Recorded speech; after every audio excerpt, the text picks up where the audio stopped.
अवैध वाळू विरोधात कारवाई सुरू। 2 दिवसात 2200 ब्रास अवैध वाळू जप्त। रेती साठा जप्त करण्याची सर्वात मोठी कारवाई। बुलढाणा जिल्ह्यातील सिंदखेड राजा आणि देऊळगाव राजा येथील अवैध वाळू विरोधात कारवाई करण्यात येत आहे। गेल्या 2 दिवसात केलेल्या विविध कारवाईत तब्बल 2200 ब्रास अवैध वाळू जप्त करण्यात आली आहे। ही आत्तापर्यंतची सर्वात मोठी कारवाई आहे। सदर जप्त केलेली वाळू शासकीय कामे तसेच घरकुल किंवा अन्य कामासाठी आवश्यक असलेल्यांना जागीच लिलाव करून देण्यात आली आहे।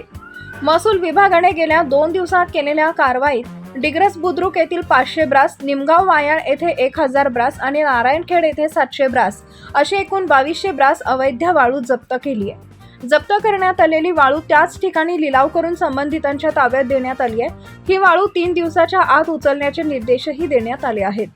जिल्हाधिकारी डॉक्टर किरण पाटील, महसूल प्रशासन, परिवहन विभाग आणि पोलीस प्रशासन यांनी गुरुवार दिनांक 23 मे रोजी संयुक्त मोहिमेदरम्यान वाहनावर कारवाई करण्यात आली।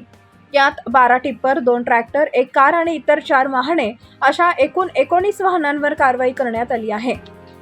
यात सुमारे 2,18,000 रुपयांच्या दंडाची रक्कम वसूल करण्यात आली आहे। या कारवाईत सहाय्यक मोटार वाहन निरीक्षक रितेश चौधरी, सुरेखा सपकाळ, अनुजा काळमेघ यांनी सहभाग नोंदवला। जिल्हाधिकारी डॉक्टर पाटील यांनी चिंचखेड येथील खरकपूर्णा धरणाला भेट दिली। यावेळी त्यांनी बोटी उद्ध्वस्त करण्यात आलेल्या ठिकाणाची भेट दिली, तसेच या भागातील रेती साठा जप्त करण्याच्या सूचना दिल्या।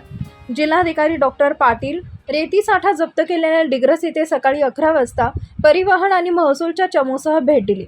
त्यांनी संपूर्ण गाव फिरून खासगी जागेतील अवैध रेती साठा शोधून जप्त करण्याच्या सूचना दिल्या। आपला विदर्भ लाईव्ह साठी देवानंद सानप, बुलढाणा।